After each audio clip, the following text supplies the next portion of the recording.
Hello all, subscribe to my channel for more updates. Today we're learning about 18th century political formations.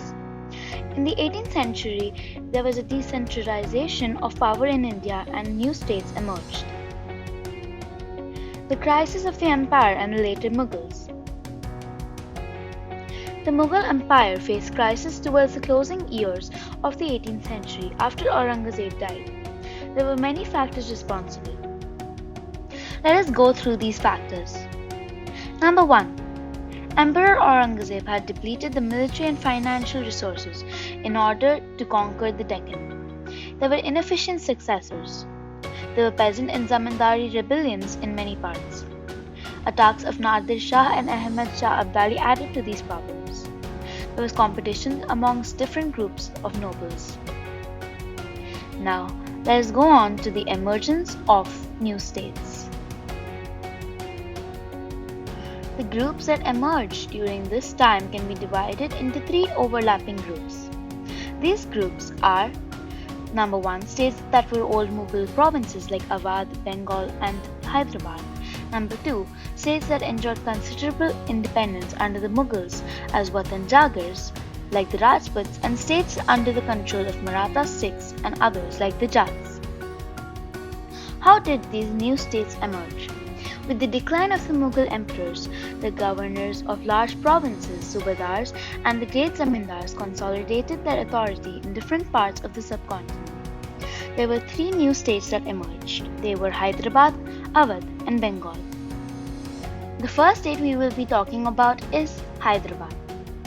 Nizam-ul-Mulk Asaf Jah was the founder of the Hyderabad state. He ruled Hyderabad from 1724 to 1748. He gained control over its political and financial administration by taking advantage of the turmoil between the nobles, who were the Iranis and the Duranis. He gathered power in his hands and became the actual ruler of the region. He brought skilled soldiers and administrators. He appointed mansabdars and granted jagirs. He collected taxes through bankers and mahajans. Although serving the Mughal Empire, he ruled quite independently without seeking any direction from Delhi or facing any interference. Now let us talk about Awadh. Burhan-ul-Mulk Saadat Khan was the founder of the Awadh state. He was appointed as the Subedar of Awadh in 1722. He held the combined offices of Subedari, political head, Diwani, which was the revenue head, and Farsari, which was the military head. Saadat Khan was very strong and thus he suppressed the rebellions. Lucknow was his capital. Now, let's try to answer one question. Saadat Khan tried to decrease the Mughal influence in the Awadh region. How did he do so? He did so by reducing the number of office holders or jagirdars appointed by the Mughals. After reducing the size of jagirs, he appointed his own loyal servants to the vacant positions. The accounts of the jagirdars were checked to prevent cheating, and revenue from all districts were reassessed by officials appointed by the Nawab's court. He seized a number of Rajput zamindars and the agriculturally fertile lands of the Afghans of Rohilkhand. The third state we are talking about is Bengal. Bengal was founded by Murshid Quli Khan. He was appointed as the Naib. A Naib is the deputy to the governor of a province. Murshid Quli Khan's capital was Murshidabad. He encouraged agriculture, industry and trade. Loans were given to the poor farmers. Later, the English captured this prosperous region.